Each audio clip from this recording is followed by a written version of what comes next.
नमस्कार दोस्तों, स्वागत है आपके अपने YouTube चैनल में। दोस्तों, आज हम जानेंगे कि सूखी फसल के अंदर आग किस किस कारण से देखने को मिलती है और उसी के साथ हम जानेंगे कि इसके बचने के उपाय हमें कौन कौन से करने चाहिए। तो वीडियो के लास्ट तक बने रहें। वीडियो अच्छी लगे तो लाइक करें, कमेंट करें, शेयर करें। तो चलिए फ्रेंड्स, अधिक समय ना लेते हुए टॉपिक को शुरू करते हैं। पहले हम जानते हैं सूखी फसल के अंदर आग लगने के कारणों के बारे में कि कौन कौन से कारण होते जिनसे आग लगती है।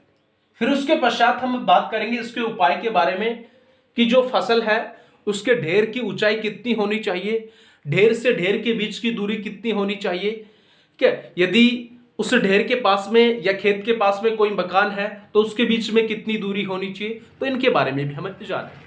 सबसे पहले हम जान लेते हैं सूखी फसल के अंदर आग लगने के कारण के बारे में।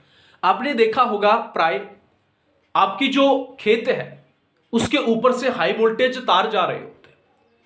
बहुत बार उनके अंदर इलेक्ट्रिक शॉर्ट सर्किट हो जाता है और ऊपर से जो आग की चिंगारी है वो नीचे की तरफ गिरती है। जो ही आपकी सूखी फसल में चिंगारी गिरी तो तुरंत आपकी जो फसल है वो सुलगना शुरू हो जाती है, आग को पकड़ लेती है और आसपास का जो क्षेत्र है उसके अंदर जितनी भी सूखी फसल है उसके अंदर आग फैल जाती है। तो यह प्राय देखने को मिलता है इलेक्ट्रिक शॉर्ट सर्किट के कारण भी सूखी फसल के अंदर आग लगना। दूसरे पॉइंट की तरफ अगर हम बात करें, बहुत सारे ऐसे लोग होते हैं जो आपसी रंजिश के कारण भी आपकी फसल के अंदर नुकसान पहुंचाने का काम करते हैं। वो उस फसल के अंदर आग लगा देते हैं ताकि आपको नुकसान हो और जिसके कारण भी आग लग जाती है। आपसी रंजिश के कारण। इसके साथ साथ अगर आपके खेत के बिल्कुल साथ साथ में जो रेलवे लाइन है वो है और वहां से रेल का जो इंजन है वो जा रहा होता है, तो उस रेल का जो इंजन है उसके अंदर भी आग की जो चिंगारी है वो प्राय देखने को मिलती है ऊपर की तरफ। बहुत बार जो चिंगारी है अगर आपके खेत में गलती से गिर जाती है तो सूखी फसल उसको भी कैच कर लेती है, पकड़ लेती है और इस प्रकार से आपके खेत में आपकी जो फसल है सूखी उसके अंदर आग लगना शुरू हो जाती है। तो ये भी कुछ कारण है जिसके कारण सूखी फसल के अंदर आग लग जाती है। इसी के साथ में और बहुत सारे कारण हैं, जैसे हम गलती से बीड़ी सिगरेट का जो अधजली जो बीड़ी सिगरेट होती है उसको गलती से डाल देते हैं। तो जो ही हमने अधजली जो बीड़ी सिगरेट है वो डाली फसल के अंदर गलती से, वो भी धीरे धीरे सुलगना स्टार्ट हो जाती है और आसपास का जो क्षेत्र है उसके अंदर जितनी भी फसल इकट्ठी की गई है सूखी वो आग से जल करके राख हो जाती है। इसके साथ साथ आपने देखा होगा अगर आपके फसल के ढेर में कोई कांच का टुकड़ा गलती से गिर जाता है तो सूर्य से आने वाली जो किरणें हैं वो उस कांच के टुकड़े से टकरा करके एक स्थान के ऊपर इकट्ठा हो जाते हैं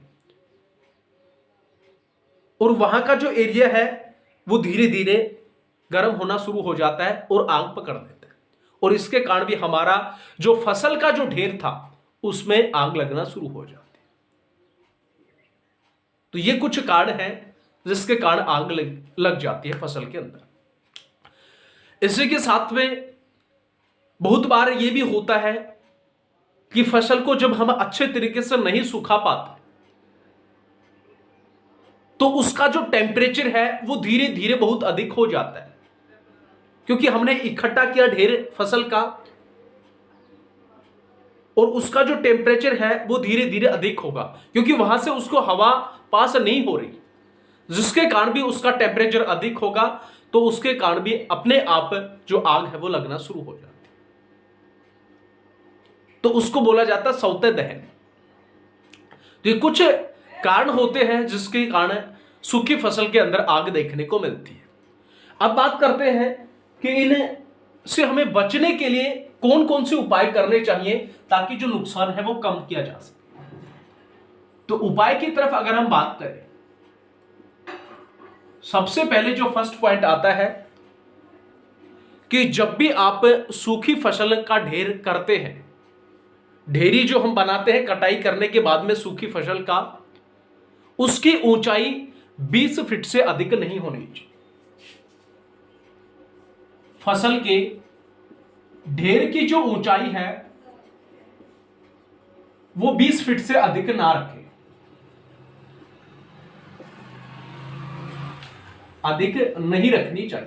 यह चीज आपको सबसे पहले ध्यान में रखना है, क्योंकि अगर हमने उस सूखी फसल के ढेर की ऊंचाई को बढ़ाया तो हो सकता है हाई वोल्टेज तार ऊपर से जा रहे हैं और ऊपर से चिंगारी गिरी। अगर आपकी ढेरी से और उस तार के बीच का डिस्टेंस अगर दूरी अधिक है तो हो भी सकता है कि वो जो चिंगारी है वो रास्ते के अंदर खत्म हो जाए, बुझ जाए। लेकिन अगर आपकी ढेरी ऊपर की तरफ है, ऊंचाई अधिक है, तो वहां से ऊपर से चिंगारी गिरेगी और तुरंत आपकी जो फसल की ढेरी जो थी वो सुलगना स्टार्ट हो जाती। तो इसलिए इस चीज को हमें ध्यान में रखना है कि सूखी फसल की जो ढेरी है उसकी ऊंचाई 20 फीट से अधिक नहीं रखनी चाहिए। दूसरा जो पॉइंट आता है अपने पास में कि जब भी हम फसल की ढेर करते हैं सूखी फसल का, तो हमें आइडिया होना चाहिए कि वो जो फसल का ढेर हमने किया उसके अंदर 500 मन से अधिक वजन नहीं होना चाहिए, अधिक वजन नहीं होना चाहिए।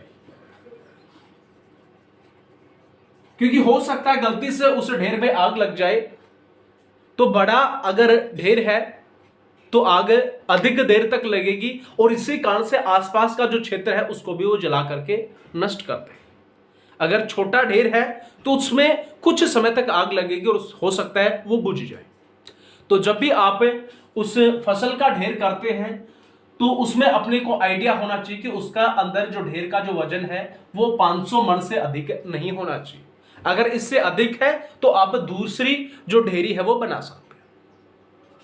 फिर तीसरे पॉइंट की तरफ अगर हम बात करें कि ढेरी से ढेरी के बीच की दूरी, ढेरी से ढेरी के बीच की दूरी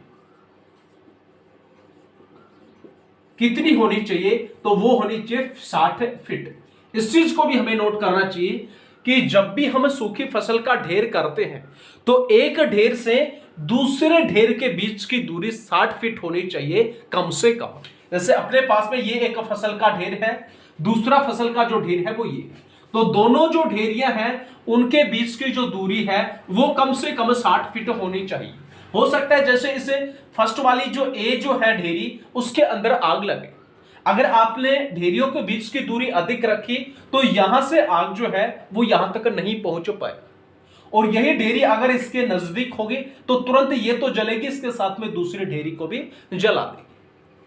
तो इसलिए इस चीज को हमें नोट करना है कि ढेरी से ढेरी के बीच की जो दूरी है वो 60 फीट से अधिक नहीं होनी चाहिए। इसी के साथ नेक्स्ट पॉइंट की तरफ अगर हम जाने कि जब भी आपके खेत के पास में कोई मकान है, कोई बिल्डिंग है, कोई इमारत है और आपको उस फसल सूखी जो फसल है उसको ढेर करना है, तो कितनी दूरी उसके बीच में होनी चाहिए, तो मकान से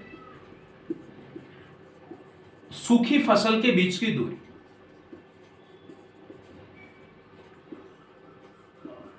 वो भी कम से कम 60 फीट होनी चाहिए। जब भी आप सूखी फसल का ढेर करते हैं और हो सकता है आपके उस खेत के पास में कोई बिल्डिंग है, कोई इमारत है, कोई मकान है, तो जब भी आप ढेर करते हैं तो आपके उस ढेर से उस मकान के बीच की जो दूरी है वो कम से कम 60 फीट होनी चाहिए। बाय द वे, अगर गलती से आपके सूखी फसल के ढेर के अंदर आग लग भी जाती है, अगर नजदीक होगी उस बिल्डिंग के, उस इमारत के, उस भवन के, तो ढेरी के अंदर तो आग लगेगी, साथ में उस बिल्डिंग के अंदर भी आग लगना शुरू हो जाए। तो इसलिए हमें इस चीज को ध्यान में रखना है कि आपकी जो सूखी फसल का जो ढेर है वो कोई भी बिल्डिंग है, इमारत है, भवन है, मकान है, तो उससे 60 फीट दूर हमें फसल को इकट्ठा करना चाहिए, ताकि हमें भी नुकसान कम हो और दूसरे को भी हमें कम नुकसान पहुंच जाए।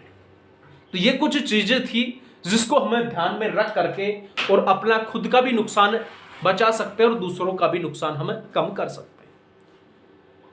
तो वीडियो अच्छी लगी तो लाइक करें, कमेंट करें, शेयर करें। इसी प्रकार की इंटरेस्टिंग वीडियो आप तक आती रहेगी। तब तक के लिए जय हिंद, जय भारत।